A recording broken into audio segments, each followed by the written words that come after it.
உலகத்தில் வாழ்கிற எங்களுடைய தமிழ் உறவுகளுக்கு அன்பான ஒரு வேண்டுகோள். நாங்கள் புலத்தில் நின்று படும் வேதனையை சொல்ல முடியாதவை. எங்களுடைய நிலங்களை இழந்து ஒரு பாலைவனம் என்று கூட சொல்ல முடியாத ஒரு இடத்துக்கு தள்ளப்பட்டிருக்கிறோம். இங்கே எங்கட கலாச்சாரங்கள், எங்களுடைய பண்பாடுகள், நாங்கள் வாழ்ந்த முறைமைகளை மறந்து வாழ வேண்டிய ஒரு சூழ்நிலை. அதை எப்படி சொல்லுவதென்று, அந்த வேதனைகளை எப்படி சொல்லுவதென்று, இப்படியொரு கொடுங்கோலான அரசு, எந்த நாட்டிலுமே இடம்பெற்றிருக்காத ஒரு கொடுங்கோல் அரசு இந்த நாட்டில் நடக்கிறது.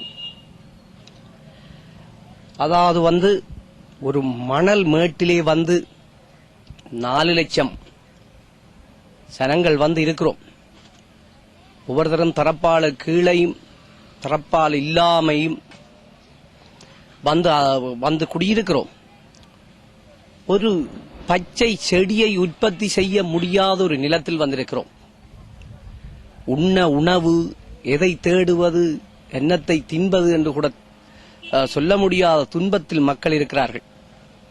ஆனால் இந்த அரசு உலகுக்கு சொல்லுகிறது, குறைந்த மக்கள் தான் இதுக்குள்ளே இருக்கிறார்கள் என்று. உலகம் நவீனமயமானது. இன்றைக்கு கணனி மயமாக இந்த உலகம் இருக்கின்றது. இன்றைக்கு உலகம் இன்டர்நெட்ல கூட எங்களுடைய மக்களை எடுத்து பார்த்தால் எப்படி வாழுகிறார்கள் என்பது அவர்களுக்கு தெரியும். தெரிஞ்சுமேன் கண்மூடித்தனமாக இப்படி இருக்கிறார்கள் என்றது எங்களுக்கு புரியவில்லை. எங்களுக்கு ஒவ்வொரு நாளும் தலையில் செல்லும் சன்னங்களும் துளைத்துக் கொண்டு மக்களுடைய உடல்களை ஊடுருவிக் கொண்டு இறந்து கொண்டே இருக்கிறார்கள். உலகம் புரிந்து கொள்ள வேண்டும். ஒரு கப்பல்ல நோயாளிகள், காயப்பட்டவர்களை எத்தனை பேரை ஏற்றுகிறார்கள், எத்தனை பேர் இங்கே இறக்கிறார்கள் என்றது அவர்களுக்கு வடிவாக தெரியும். தெரிஞ்சுமே பாராமுகமாக இருக்கிறார்கள் என்றது எங்களுக்கு தெரியவில்லை. வாழ்வு முறையை கேட்டால் தாங்க முடியாத சோதனை. ஒரு பெண் ஒரு மலசலம் கழிப்பதென்றால் எப்படி கழிப்பது, எங்கே இருப்பது என்று தெரியாத நிலை இங்கே இருக்கின்றது. ஆண் பெண் எங்களுடைய வாழ்க்கை முறை எப்படி இருந்தது? குளிப்பதற்கு கூடு கட்டி அதுக்குள்ளே பெண் தனியாக குளித்து உடைமாற்றி வரக்கூடிய வாழ்க்கையை வாழ்ந்த நாங்கள் இன்றைக்கு மலசலம் கழிப்பதற்கு கடல் ஓரத்தில் ஆண் பெண் என்று பாகுபாடு இல்லாமல் மலசலம் கழித்துக் கொண்டிருக்கிற நிலைமையில் நாங்கள் இங்கே இருக்கிறோம். சொல்லலாம், மலசலம் கழிக்கிறது கூட இயலாது. ஏனென்றால் இங்கே உணவு இல்லை, ஒழுங்கான உடை இல்லை, ஒழுங்கான உணவில்லை, மருந்தில்லை. மக்கள் துன்பத்திலே வாடிக்கொண்டிருக்கிறார்கள், நோயிலே நொந்து கொண்டிருக்கிறார்கள், நோயாலே குழந்தைகள் இறந்து கொண்டிருக்கிறது. இங்கே அப்படி பசி பட்டினியால் கூட மக்கள் வாடுகிறார்கள். அவர்கள் பரப்புரை செய்து கொண்டிருக்கிறார்கள், மக்கள் தங்களிடத்தில் வருகிறார்கள் என்று. உண்மை யதார்த்தத்தை புரிந்து கொள்ள வேண்டும். பட்டினியால், பசியால் சொல்வார்கள், 10 பறந்திடும், பசி வந்தால் மாறிடும் என்பார்கள். அந்த பசியால் சிலர் அவரிடம் போகிறார்கள். பல ஊடக நிறுவனங்கள் பேட்டி கேட்கும் பொழுது அவர்கள் எப்படி உண்மையை சொல்ல முடியும்? அவர்கள் மத்தியிலே, கயவர்கள் மத்தியில் இருந்து கொண்டு எப்படி மக்கள் உண்மையை சொல்ல முடியும்? அவர்கள் அதாவது போராட்டத்துக்கு எதிரான கருத்தை சொன்னால்தான் அவர்களை வரவேற்பார்கள். அப்படித்தான் நடக்கிறது. இன்றைக்கு எங்களுடைய மக்களை அதாவது தாய் நாடு என்று நம்பிய இந்தியா எங்களை கைவிட்டிருக்கிறது. இன்றைக்கு இந்திய பாதுகாப்பு அமைச்சுக்கு உள்ள டாக்டர்மார் தான் இன்றைக்கு புல்மோட்டையில வைத்தியசாலை திறந்திருக்கிறார்கள். வைத்திய அமைச்சுக்கு கீழ்ப்பட்டவர்கள் அங்கு வைத்தியசாலை திறக்கவில்லை. அவர்கள் ராணுவ சம்பந்தப்பட்டதாகத்தான் இங்கே வந்திருக்கிறார்கள்.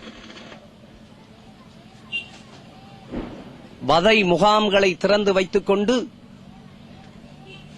இன்றைக்கு வரவேற்பு முகாமாக இன்றைக்கு சொல்லிக் கொண்டிருக்கிறார்கள். உலகத்திலே இப்படி ஒரு கொடுங்கோலான ஆட்சி எந்த உலகத்திலுமே சந்திச்சிருக்க மாட்டார்கள். இன்றைக்கு அரச சார்பற்ற நிறுவனங்களை எங்கள் பகுதிக்கு அனுமதிப்பதில்லை அரசாங்கம்.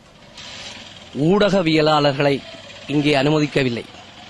உலகத்திலே இருக்கிற எந்த நிறுவனங்களில் உள்ளவர்களை எவரையுமே இந்த நாங்கள் வாழும் மக்கள் வாழும் பகுதிக்கு அனுமதிக்காமல் வைத்திருக்கிற அரசாங்கம் உண்மை நிலை வெளி உலகுக்கு தெரியும் என்பதை மறைத்து வைத்துக் கொண்டிருக்கிறார்கள்.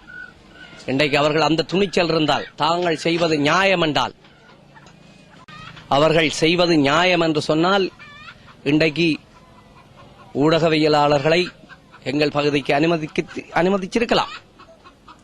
இன்றைக்கு மக்கள் குறைந்த மக்கள் தான் இங்கே இருக்கிறார்கள் என்று சொல்லி எந்த விதமான உணவுப் பொருள்களோ ஒன்றும் அனுப்பாமல் இருக்கிறார்கள். இன்றைக்கு மக்கள் துன்பப்படுறார்கள், கஷ்டப்படுறார்கள். ஆனால் கஷ்டப்பட்டு போருக்குள் வாழ்வு என்ற வாழ்வை இந்த மக்கள் வாழ்ந்து கொண்டிருக்கிறார்கள். இந்த போரை எதிர்நோக்கி கொண்டிருக்கிற மக்கள் போற்றப்பட வேண்டியவர்கள், வணங்கப்பட வேண்டியவர்கள். உலக மக்கள் நீங்களும் அங்கே இருந்து வெளிநாடுகளில் உங்களோட போராட்டம் எங்களுக்காக குரல் கொடுக்கும். அந்த குரல்களை நாங்கள் உயிருள்ளவரை மறவோம். இந்த தமிழர்கள் உயிர் வாழும் காலம் மட்டும் அந்த மக்களை நாங்கள் மறக்க மாட்டோம். அந்த மக்கள் தொடர்ந்து போராடி கொண்டிருக்கிறார்கள். இன்றைக்கு வணங்காமன் என்ற கப்பலுக்கு உணவு சேர்க்கும் அந்த சம்பவங்களை நாங்கள் வானொலி மூலமாக கேட்டுக்கொண்டிருக்கிறோம், சந்தோஷமடைகிறோம். எங்களுக்காக குரல் கொடுக்க மக்கள் இருக்கிறார்கள் என்று நினைப்பதை விட்டு நாங்கள் சந்தோஷப்படுகிறோம். மக்கள் நீங்கள் தொடர்ந்தும் போராட வேண்டும். எங்களை வைத்து அரசியல் செய்பவர்களும் இருக்கிறார்கள். அவர்களை பற்றி நாங்கள் கணக்கெடுப்பதில்லை. ஆனால் இன்றைக்கு உலகத்தில் உள்ள தமிழன் அனைவரும் சில இடங்களெல்லாம் சொன்னார்கள், சில காலங்களிலே விடுதலை புலிகளுக்காக ஆதரவு தேடி போன கூட ஆதரவு தராதவர்கள் இந்த நேரத்திலே நிறைய பேராக சேர்ந்து ஆதரவு தந்து கொண்டிருக்கிறார்கள் என்ற எனக்கு எங்களுக்கு மனம் குளிர்கிறது. நாங்கள் உயிருள்ளவரை எங்கள் போராட்டத்தை தொடர்ந்து கொண்டே இருப்போம். எங்கள் தலைவன் வழியிலே நாங்கள் 30 வருடமாக போராடிய இந்த போராட்டத்தை இடையிலே விட்டு போட்டு போடுவதற்கு நாங்கள் இன்னும் உயிர்களை கொடுத்து எத்தனையோ மாவீரர்களை கொடுத்து வளர்த்த இந்த போராட்டத்தை இடையிலே நிறுத்த முடியாது. சும்மா சின்ன சலுகைகளுக்காக எல்லாம் நாங்கள் தலைகுனிய முடியாது. இந்த போராட்டம் தொடர்ந்து வெல்லும் என்ற நம்பிக்கை தலைவன் ஒருவர் இருக்கின்றார், அவர் வெல்லுவார், வெற்றி பெறுவோம். தொடர்ந்து நாங்கள் இந்த போராட்டத்தில் அணிதிரள்வோம் என்றிருக்கிறோம். நாங்கள் இழப்புகளை சந்தித்தவர்கள். இந்த இழப்பில் கூட நாங்கள் இடம்பெயர்ந்து வந்த பொழுது கூட என்னுடைய மகளை செல்லிலே இழந்தேன். அடுத்ததொரு மாவீரனை இசையரசன் என்று இசையால் உங்களை வசமாக்கி கொண்டிருந்த ஒருவனை இழந்திருக்கின்றேன். இன்னும் போராளிகளாக என்னுடைய பிள்ளைகள் இருக்கிறார்கள். போராடித்தான் நாங்கள் வாழ்வோம். போராட்டத்தில் தோற்பதென்றால் அன்றைக்கு மடிவோம். அதுதான் உறுதி. வெல்வோம். நீங்கள் அனைவரும் எங்களுக்கு ஒத்துழைப்பு வழங்க வேண்டும்.